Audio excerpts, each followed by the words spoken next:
আজকের রেসিপি হলো চানা পনির। আমি এখানে চানাটা সারা রাত ভিজিয়ে রেখেছিলাম। তারপরে প্রেসার কুকারে লবণ, হলুদ, কাঁচা লঙ্কা আর দুটো এলাচ দিয়ে 4টে সিটি দিয়ে নিয়েছিলাম। তারপরে এখানে পনিরটি ছোট ছোট করে পিস করে নিয়েছিলাম। তারপরে কড়াইয়ে সাদা তেল দিলাম। সাদা তেল দিয়ে পনিরটা এখানে আমি ভেজে নিয়েছিলাম। পনিরে দিয়েছিলাম লবণ আর হলুদ। পনিরটি ভালো করে ভেজে নিয়ে একটি পাত্রে তুলে রাখলাম। তারপরে একটি ছোট বাটিতে 1 চামচ টক দই, আদা রসুনের পেস্ট, জিরে গুঁড়ো, ধনে গুঁড়ো, লঙ্কার গুঁড়ো আর কাশ্মীরি লঙ্কার গুঁড়ো এই কটা মশলা দিয়ে এটা ভালো করে পেস্ট করে নিয়েছিলাম।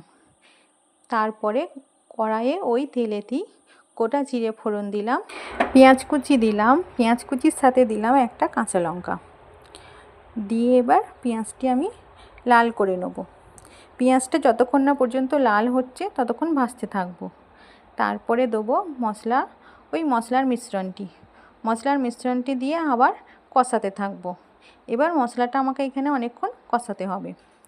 তো মশলাটি একটু একটু জল দিয়ে আমি কষিয়ে নিয়েছিলাম। মশলাটি জল দেবো আর কষাবো। তারপরে দেবো গরম মশলা আর চিনি। তারপর মশলাটা আবার কষাতে থাকবো। তারপর দেবো জল, 1 বাটি জল দিলাম। জল দিয়ে এবার মশলাটা আমি ঢাকা দিয়ে দিয়েছিলাম।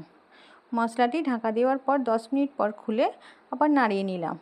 এবার মশলাটা কষিয়ে নিয়ে এখানে মশলাটা যখন তেল ছেড়ে আসবে তখন দিয়ে দেবো ছোলাটা দিয়ে এখানে নেড়ে ছেড়ে নিয়ে ঢাকা দিয়ে দিতে হবে।